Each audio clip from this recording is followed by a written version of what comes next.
हरिओम। ज्ञान संजीवनी के पावन उद्देश्यों द्वारा निर्मित एवं संचालित व्यासपीठ.org में आप सबका स्वागत। 16 संस्कारों के व्याख्यान में आज हम प्रथम संस्कार, जिसका नाम गर्भाधान संस्कार है, इस प्रथम संस्कार के प्रथम सोपान पे विचार कर रहे हैं। अब तक के पिछले 2 भागों में हमने संस्कार इस विषय की भूमिका देखी कि संस्कार क्या है, उसका विधि भाग कितना महत्वपूर्ण है, उसका ज्ञान भाग, व्रत भाग, दृष्टि भाग, इन सब का आचरण और उससे होने वाले लाभ, इन सब विषयों का यथासंभव विचार हमने पिछले 2 भागों में किया, जो कि संस्कार तत्व के भूमिका को स्पष्ट करते हैं। और आज हम सीधे संस्कार इस विषय को प्रारंभ कर रहे हैं। जैसे कि पूर्व में कहा गया कि संस्कार अनेक है, उनमें से 48 मुख्य है और उनमें से भी 16 अति मुख्य है। और उनमें सबसे पहला संस्कार गर्भाधान संस्कार है। गर्भ में जीव का स्थापन करना, यह गर्भाधान शब्द का अर्थ आप समझ सकते हैं। हमारे यहाँ यह विशेषता है कि जन्म लेने के बाद से, किसी विशिष्ट उम्र के बाद से संस्कार शुरू होते हैं, ऐसी बात नहीं। अपितु जन्म लेने से पहले ही संस्कारों की प्रक्रिया हमारे वैदिक सनातन परंपरा में शुरू होती है, जो कि अन्य विश्व की किसी परंपरा में आपको प्राप्त नहीं हो सकती। गर्भाधान संस्कार यह एक ऐसी प्रक्रिया है कि आप चाहे जितनी महान आत्मा को आपके संतति के रूप में, संतान के रूप में आवाहित कर सकते हैं। जिसके पास जितनी तप की पूंजी, पुण्यों की, सत्कर्मों की, संयम की जितनी पूंजी होगी, उसी के अनुसार उतनी ही महान आत्मा हम जिस प्रक्रिया से आहूत कर सकते हैं, आवाहित कर सकते हैं, उस प्रक्रिया का नाम गर्भाधान संस्कार है। ये मूलतः बहुत ही विस्तृत विचार करने योग्य, अध्ययन, चिंतन, अनुसंधान करने योग्य यह प्रक्रिया है। और इस प्रक्रिया में कई महत्वपूर्ण आयाम है। उन आयामों में से प्रथम आयाम पे हम आज विचार करेंगे, और वो गर्भाधान संस्कार का प्रथम आयाम है ब्रह्मचर्य।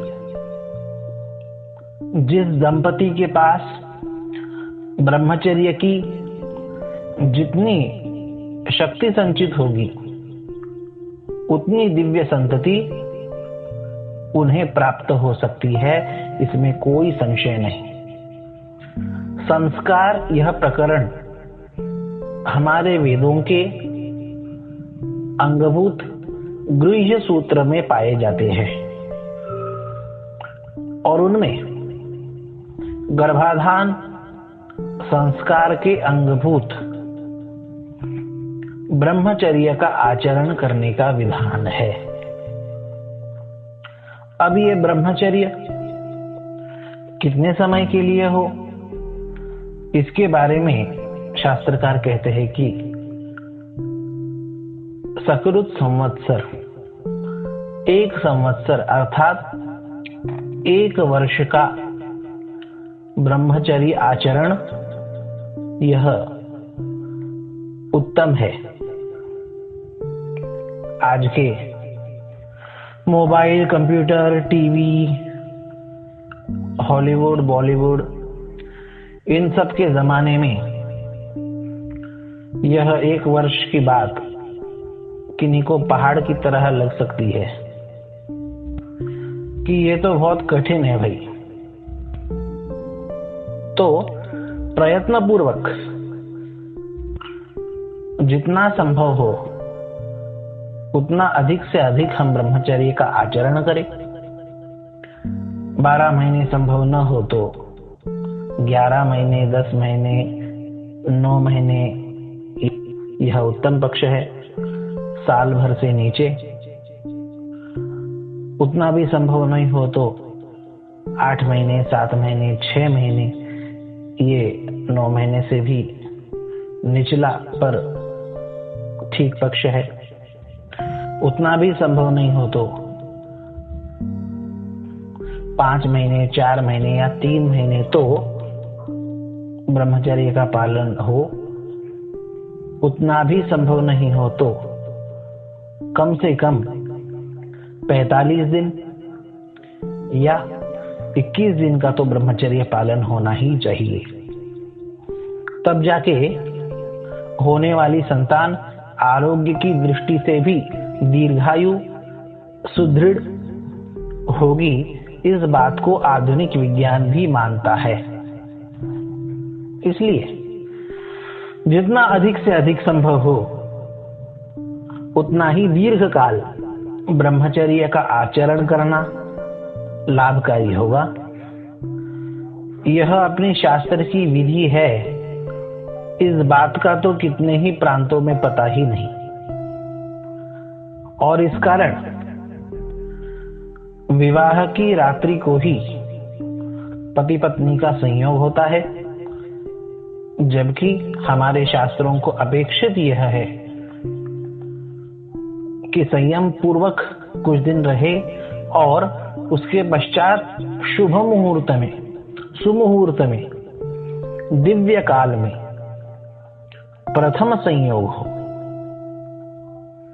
और प्रथम संयोग के अनंतर भी जब जब भी संतति का संकल्प है तब भी कुछ दिन संयम पूर्वक रह के, जैसे कि अभी उसका काल बताया गया,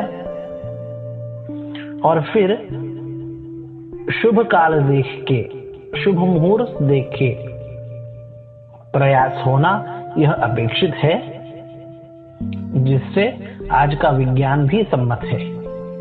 जिस प्रकार की ग्रह स्थिति, नक्षत्र स्थिति, अंतरिक्ष स्थिति में संतति का बीजारोपण होता है, उस प्रकार की संतति प्राप्त होती है। इस बात को आधुनिक विज्ञान मानता है, जो कि हमारे ऋषियों ने लाखों वर्ष पूर्व बता के रखा है। अब किस मुहूर्त में संतति का बीजारोपण करना चाहिए, इस बात पे प्रकाश हम मुहूर्त विशेष के भाग में बताएंगे। आज इस भाग में उत्तम संतति हेतु ब्रह्मचर्य का महत्व, इस पे हम विचार कर रहे हैं। इस बात को तो सब लोग आसानी से समझ सकते हैं कि किसी बढ़िया चीज को पाना है तो पहले उसके लिए कुछ जमा करना आवश्यक है, और जितनी मात्रा में हमारी जमावट है उतनी अच्छी चीज हम ले सकते हैं। जैसे कोई महंगी चीज हमें खरीदनी हो तो पहले हमें धन इकट्ठा करके रखना होता है। जो चीज वस्तु लेनी है उसमें भी कई प्रकार होते हैं। एक कम कीमत की, एक मध्यम कीमत की, एक ऊंची कीमत की, एक बहुत ही ऊंची कीमत की, और उसके अनुसार हमें धन इत्यादि इकट्ठा करके संचित करके रखना होता है, तब जाके हम वो वस्तु प्राप्त कर सकते हैं जितने अच्छे प्रकार की हमें चाहिए हो। बिल्कुल वही बात संतति के प्राप्ति में है, और इस संतति के प्राप्ति में सर्वोच्च धन इकट्ठा करना जो है उसी का नाम ब्रह्मचर्य है। अब किसको कितनी मात्रा में कितने काल तक ब्रह्मचर्य का पालन संभव है, इस बात का विचार हमें स्वयं करना चाहिए। हमारे वैदिक सनातन धर्म में यह परंपरा रही कि गृहस्थाश्रम में प्रवेश करने से पहले अपने बालकों को उनसे तपस्या कराते थे। आगे आप देखेंगे उपनयन संस्कार के प्रकरण में कि कैसे बालक को विद्याभ्यास, और केवल विद्याभ्यास नहीं अपितु उसके साथ साथ अनेक नियमों का पालन, संयम का पालन, व्रतों का पालन करा के उनसे तपस्या कराते थे। कराई जानी चाहिए। ये आज भी बहुत संयुक्तिक है, उपयुक्त है, अनुसंधान योग्य है, आचरण योग्य है। हमारे पूर्व युगों के सत्ययुग, त्रेता युग, द्वापर युग, इनका इतिहास आप पुराणों में इत्यादि पढ़ेंगे तो ये बात आपको साफ साफ पढ़ने मिल जाएगी कि गृहस्थाश्रम में जिन्हें प्रवेश कराना है उन्हें पहले तपस्या कराते और फिर उनका गृहस्थाश्रम में प्रवेश कराते। भागवत इत्यादि प्रसिद्ध पुराणों में भी आप देखें तो ब्रह्मा जी, सप्तर्षि या अन्य ऋषियों को पहले तप करने का उपदेश करते हैं और फिर गृहस्थाश्रम में जाने की आज्ञा करते हैं। हमारे सभी गृहस्थ ऋषियों ने गृहस्थाश्रम के प्रवेश पूर्व गृहस्थाश्रम की दिव्यता के हेतु तप किया। सप्तर्षियों की बात है, कर्दम ऋषि की बात भागवत में आती है, फिर दक्ष प्रजापति अपने पुत्रों को तपस्या के लिए भेजते हैं, यह बात आती है भागवत में ही, गृहस्थाश्रम के लिए ही। अन्य कई ऋषि महर्षि, राजर्षि या कोई भी विवेकी जन गृहस्थाश्रम में प्रवेश करने से पहले दिव्य तपस्या करते जिससे गृहस्थाश्रम सामान्य नहीं अपितु असामान्य हो जाए, और सामान्य चीज को ही तो असामान्य दिव्य बनाने का प्रकल्प, प्रक्रिया, इसी का नाम तो संस्कार है। पाश्चिमात्य जगत में जो प्रसिद्ध कहावत है अंग्रेजी में कि great people, successful people doesn't do anything different but they do everything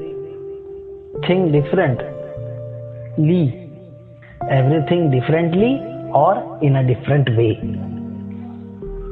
यही तो विश्व को सबसे पहले हमारे ऋषियों ने बताया। जैसे कि आप अब इस गर्भाधान संस्कार की बात ले लीजिए। संतति होना, संतति बढ़ना, ये एक सामान्य बात है, पर उसी को संयम, संस्कार इत्यादियों के माध्यम से सामान्य लगने वाली चीज को भी दिव्य तरीके से करना हमारे ऋषियों ने हमें सिखाया, संपूर्ण विश्व को सिखाया। हम संयम की बात कर रहे हैं तो उसके लाभ का भी थोड़ा विचार करेंगे। हमारे हिंदी में प्रसिद्ध कहावत है कि सब्र का फल मीठा होता है, और याद रखिए कि संयम ही वह सब्र है जो आपको निश्चित मीठा फल देगा, दूरगामी एवं शाश्वत फल देगा। संयम से प्राप्त होने वाले फल कितने मीठे होते हैं, कितने अच्छे होते हैं, इसके कई उदाहरण प्राचीन समय में मिलेंगे, आधुनिक समय में मिलेंगे, पर यह एकाध उदाहरण आपके सामने प्रस्तुत करना चाहूंगा। एक बार पूना में एक दंपति थे जिन्हें कई वर्षों से संतति नहीं थी, और एक बार उनके घर भिक्षा मांगने के लिए कोई साधु पहुंचे। उस दंपति ने उनका यथोचित आदर सत्कार स्वागत इत्यादि करके उन्हें भिक्षा पवाई, उन्हें सेवा से प्रसन्न किया। उन साधु ने उन दोनों से पूछा कि आप में कुछ असंतोष झलक रहा है, बताइए क्या बात है, आप क्यों असंतुष्ट हैं? उन दोनों ने कहा, महाराज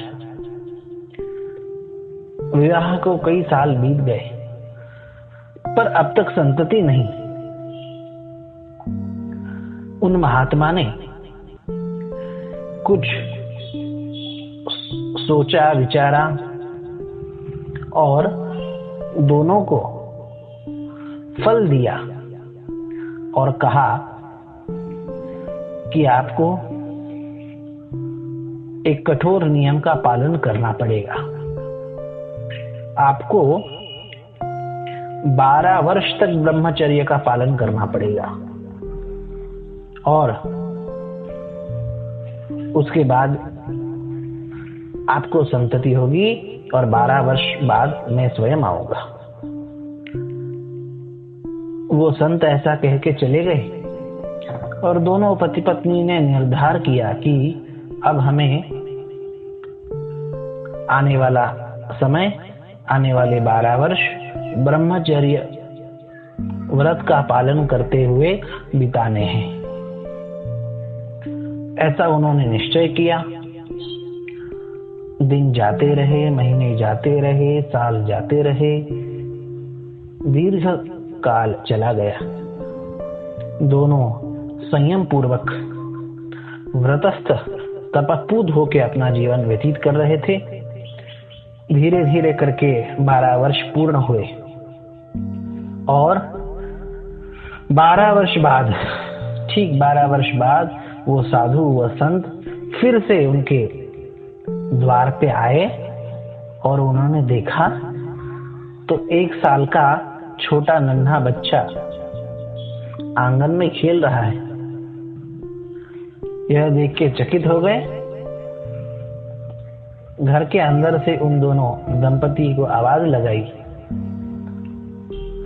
वो दोनों पति पत्नी बाहर आए और उन्हें याद आया कि यह वही साधु महाराज है जिन्होंने हमें फल प्रदान करके, हमें नियम व्रत बता के हमें संतान प्राप्ति का आशीर्वाद दिया। उन दोनों ने प्रसन्नता पूर्वक उन्हें प्रणाम किया, उनका पूजन किया, स्वागत सत्कार करके भिक्षा पवाई। उन साधु महाराज ने पूछा कि खेल रहा नन्हा सा साल भर का बालक कौन है? संकोच से वह पति पत्नी बोले, महाराज, यह आपके कृपा से प्राप्त हमारा बालक है। उन संत ने पूछा कि अरे, ठीक 12 वर्ष बाद आया हूं और ये बालक साल भर का है, तो इसका मतलब तुम्हारा 12 वर्ष का नियम पूर्ण हुआ नहीं ब्रह्मचर्य का?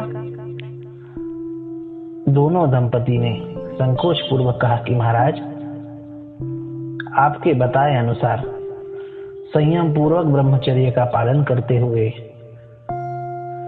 11 साल हम संयम रख पाए, पर 11 साल बाद हमारे संयम का बांध टूटा और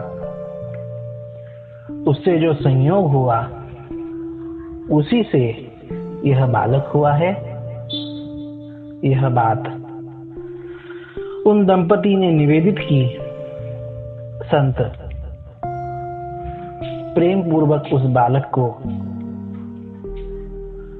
निहारते हैं और विचार करके कहते हैं कि यदि मेरे बताए हुए अनुसार तुम दोनों 12 वर्ष ब्रह्मचर्य का पालन करते तो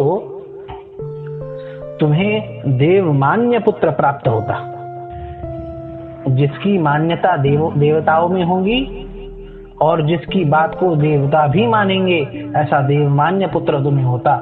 पर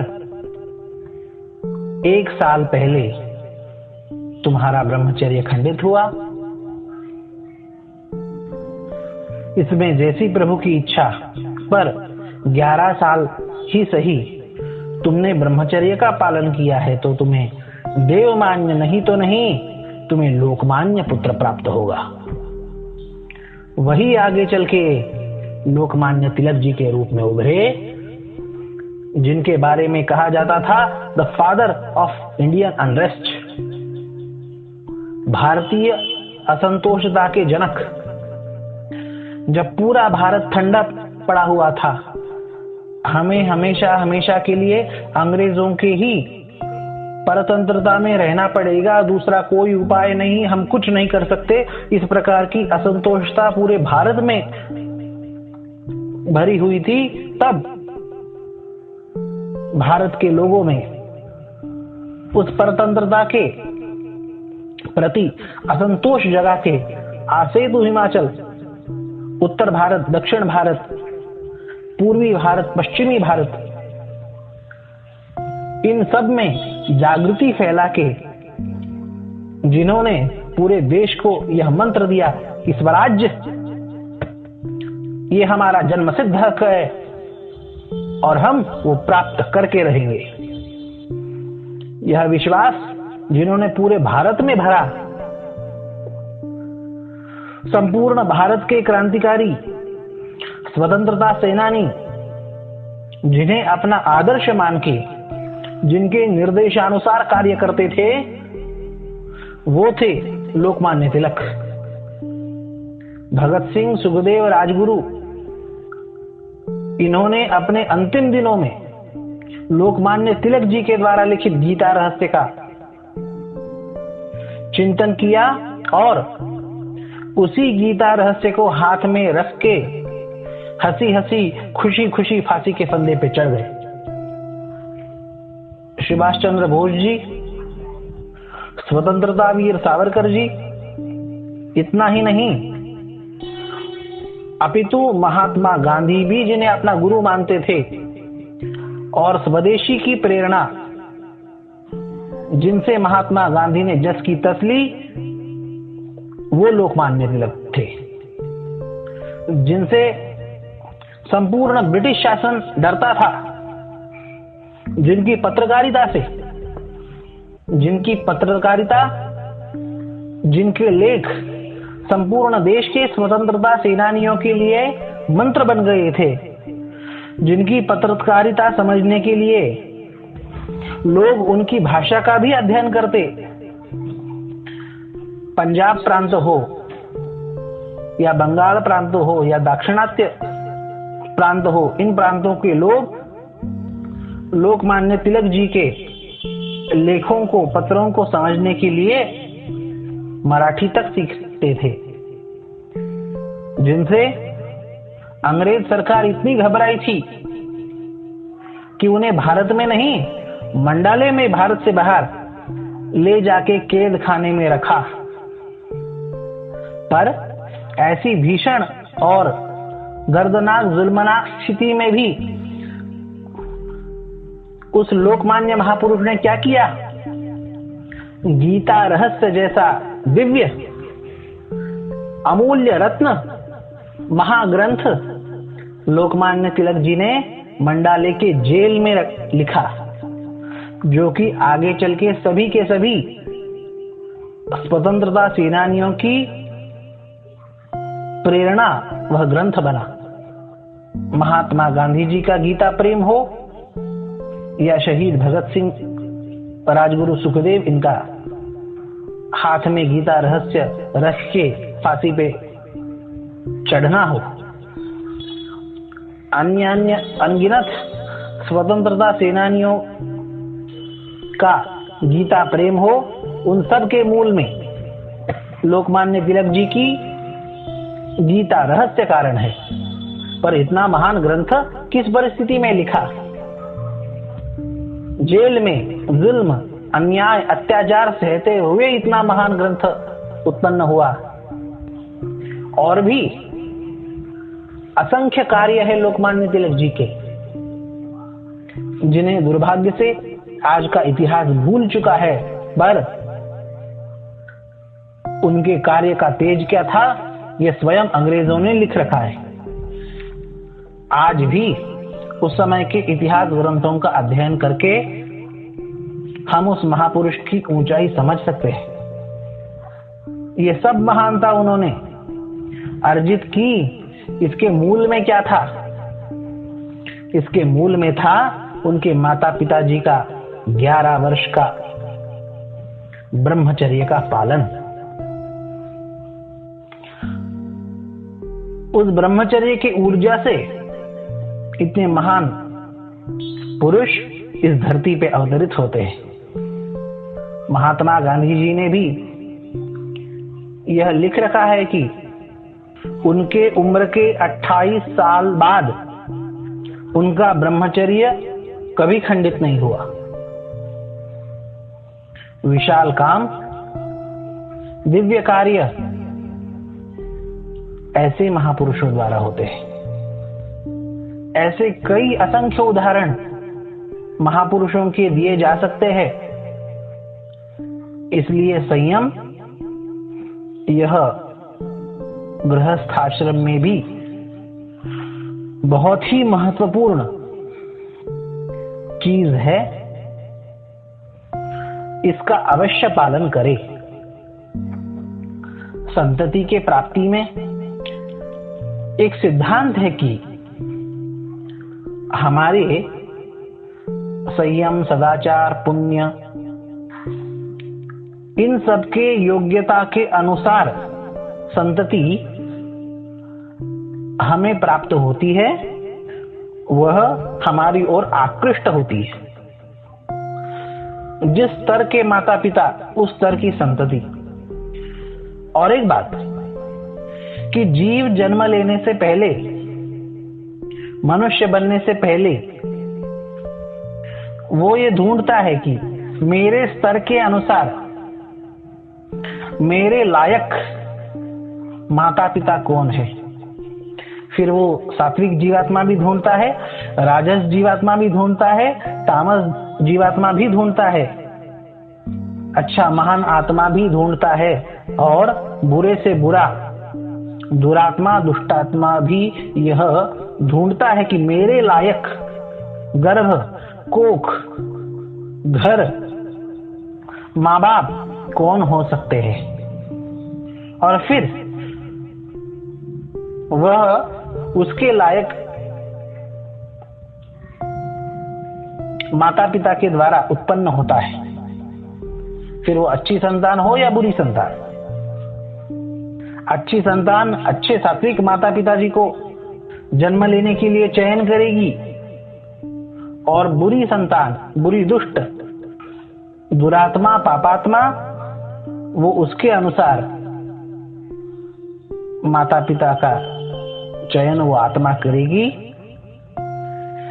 इसलिए आवश्यक है कि हम संयमी, पवित्र, सदाचारी बने, जिससे उसी तरह की जीवात्मा हमसे आकृष्ट होकर संतति के रूप में हमें प्राप्त हो।